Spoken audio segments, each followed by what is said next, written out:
Raul Grijalva, proposing to remove the phrase "so help you God" from witness oaths before the committee.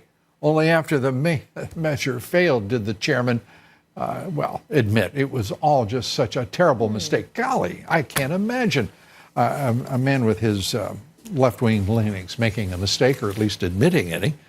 Joining us tonight, WR radio personality Mark Simone. Mark, good to see you. Tammy Bruce, Washington Times columnist, Fox Business contributor. Tammy, great to see you. Hi there. I mean, what do you make of what's going on with the left? I mean, the left, what's separating them from being communists right now? Well, not much. They're the party of Karl Marx, aren't they? So the same party now that is moving infanticide, of course they want to remove references to God in pledges. But this is not new. We know they tried to do that in the 2012 Democratic Convention, which shocked people. There was a big floor fight, a very big vocal crowd trying to push to remove references to God in the platform, the Democratic platform. It took a long time for them to maneuver out of that.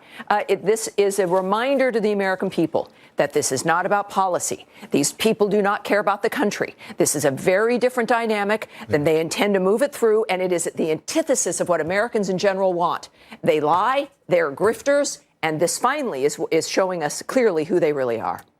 Well, I think when you don't want any reference to God, but you're fine with Chuck Schumer in the proceeding, there's something wrong there also. So help me, Chucky. Yeah. They just want to strip away everything we know. You know, it used to be a men's room, ladies' room. Now it's 37 different doors. I don't know what to do anymore. You could be 9 genders. It's styrofoam is banned in New York. They just want to eliminate everything. It is a strange turn.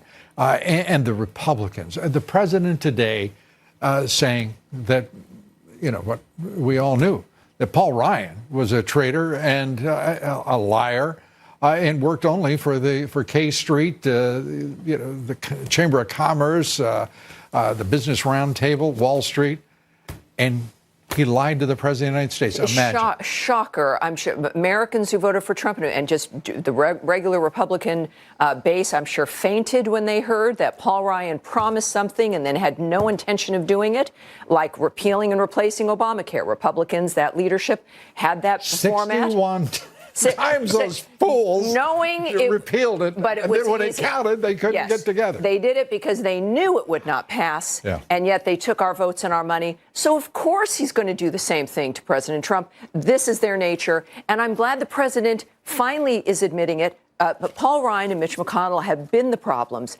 and I think now that he realizes for the next 6 years, he must really understand that nobody there is going to be maneuvered into actually doing what's best for this country. He's going to have to do it on his own. If we didn't have this president, Mark, the Republican Party would be woefully in deficit of a leader who cared about middle-class working men and women and their families and those who aspire to the middle class. I mean, he is the only hope for the American working man and woman and their families. Well, we still have this deficit because outside of him, I don't know who's going to help us, and I don't see him getting a lot of support. And you've got the whole media. He's got his pen. My God, he's got the Constitution on his side. Yeah, but you get the whole media working against this cause. Anytime anybody goes on a Sunday show and says a wall is immoral, they should be questioned about that. There's a wall behind me. There's a wall over there. Chuck Schumer has a wall in his office, walls in his house. Why anybody's allowed to... So now you're asking the Democrats to actually make sense and speak the truth simultaneously. It's not going to happen. We're okay with a fence, but not a wall. We'll build a concrete fence. When it comes to media, though, let's remind everyone. I like that, a concrete fence. When it comes to the media, the Democrats have had a very good time over the last 6-8 months, and yet BuzzFeed and Huffington Post slashing jobs, eliminating Huffington Post. Journalist jobs lost. The entire opinion section at Huffington Post. Oh my gosh, how could that happen? In the entire national desk, I believe, at BuzzFeed. Look, I don't know what the legacy media is going to look like even in 2 to 3 years. So the president must realize that the American people, we don't go out there and have riots, right? We watch what's going on. We saw what was happening in Virginia. We know what New York and Cuomo have done with the abortion bill. We see Kamala Harris talking about getting rid of private insurance, the stuff about removing God from pledges. American people see that. We know. And if they think because we're not outside rioting that we're all quelled, they need to think again because they're going to feel this. And the American people don't like what's happening. Chuck Schumer apparently trying to carry out a coup against the president of the United States, suggesting that our intelligence chiefs stage an intervention against the president. The person who needs an intervention is Schumer, Pelosi, and these crazy damn socialists. They call themselves socialists. They're communists. They haven't got the guts to say what they are. No, they just spent 15 years accusing the Intelligence Committee of lying, of being incompetent over WMD in Iraq. The president has accomplished one thing. He's got Democrats to pretend now that they like the CIA and the intelligence community. Well, I'd like to know what they're hanging their hat on. What has the intelligence community in this country done correctly? And what is it that we're getting for the whatever the number is, their budget numbers? I mean, what is it? What's going on? You know, it's very strange because they're not stopping Russian meddling. They apparently didn't even know about it. They haven't been able to hold anyone to account for the cyber attacks on the Office of Personnel Management, 30 million federal employee names and data. And the list goes on. The constant attacks. And what are they doing? They're attacking Donald J. Trump, the president of the United States. And the Russians are having their way. The Chinese are having their way. We see in this list, the most recent intelligence report. Here it is, right here in front of me.